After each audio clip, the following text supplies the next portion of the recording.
Hey there, wine drinkers. It's your Wisconsin wine guy, and I am back again for another wine review. That means it must be Wednesday. Hashtag Wine Wednesday. So I want to thank all of you who follow me, all those who have found some delicious wines or found some new wines to enjoy and share with friends. I appreciate you all. Now, for those who are new, very, very simple. I go to the store, liquor store, wine shop, grab a couple of bottles off the shelf, and every Wednesday I do a review of those wines. Very, very simple.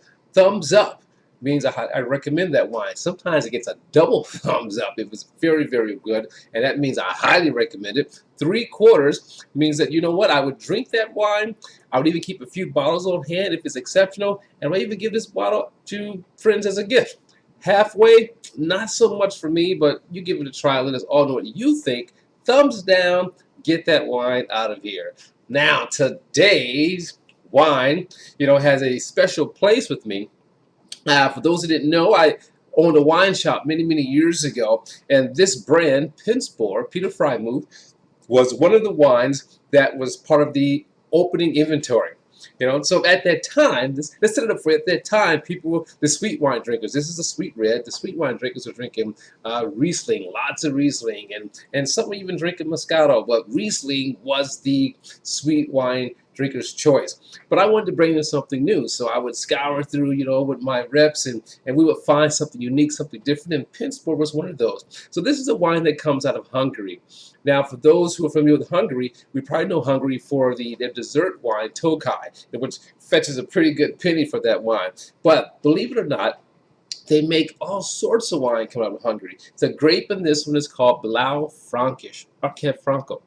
Blaufränkisch is a grape. So this would be a 2017 Peter Freimuth out of Hungary. Blaufränkisch is a grape. Now, I've always enjoyed this wine. My very first vintage was 2006. I keep a few bottles of this on hand to give people a taste, especially if they have sweet wine drinkers want to try red. You can actually chill it. This comes straight out the cellar. So I went back into my cellar, brought this out to give it a taste. So my cellar is in the summertime about 60 degrees, 60, 64 degrees in the summertime. But so this is cellar chill. In the wintertime, 55. So take a look at that color. Nice, dark color. When you look at it here, it's kind of dark. When you look at it here, it's not as dark. It's kind of like a Gamay, Gamay. That's a grape too. It's a Blaufränkisch. Now, on the nose, oh, the berries. Again, as it says, it's sweet red, and I like sweet wines as long as it's not syrupy, cloyingly sweet. So I'm not against sweet wines, although some people are, but I'm not. As long as the wine is good, and it feels good in my palate, I'm drinking it. So the berries, dark berries, little plum, blueberry, and there's something else here. There's something else. There's spice, but there's another fruit. Maybe I'll pick it up on the taste, right? Ah, wow. So again, that's a beautiful nose. So the nose is still the same. We're at 12% alcohol on this one. So let's give it a rinse.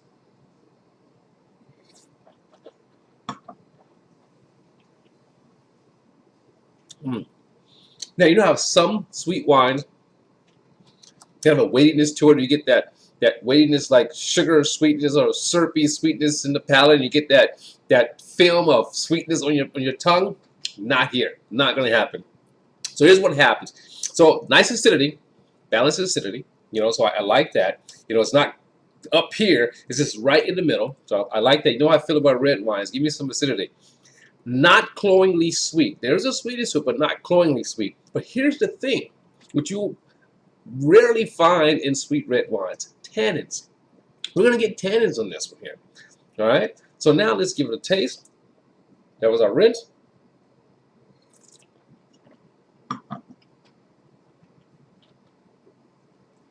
The taste, man, I just love it with my mouth water.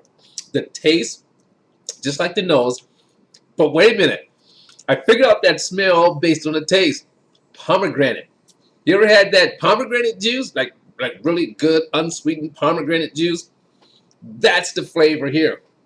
Well, I just have just a natural, sweetness of the pomegranate. Eating it fresh. That's the taste here. So pomegranate. jumping off in this one. I'm glad I'm happy that I figured that out because it's perplexing me. All right, so now let's get back to the job here. All right, so what I always enjoyed about the Peter Freimuth Blaufränkisch or Pincebor was that it wasn't crazy sweet. You know, it's like right in the middle. You know, so like more like semi-dry or semi-sweet, whatever you want to choose. So right in the middle. You know, for a dry wine drinker, it may still be too sweet. For me, I think it's just fine. For a sweet wine drinker, you're going to have a little bit of the tannins, you know, that people talk about. But it's going to be there. But you're still going to get that nice rush of fruitiness that's going to come through. You know, and also, just like the pomegranate juice, unsweetened, there's that subtle bitterness on the finish. But it's not overwhelming. You know, I think it just blends very well. That's me. Okay? So Wisconsin Wine Guy is going to give the 2017 Peter Freimuth Pincebor out of Hungary a 3/4. 3/4 thumb. And it gets a 3/4 thumb only because of this the subtle bitterness. And if you're a sweet wine drinker, I'm thinking about you too. As again, I said earlier, I like sweet wines. As long as the wine has a nice balance to it, as long as it's just not sweet and laden with sugar, then I'm not feeling it. All right. But this has a nice level of sweetness coming in at what 10.5% alcohol. So 3/4 on a Peter Freimuth.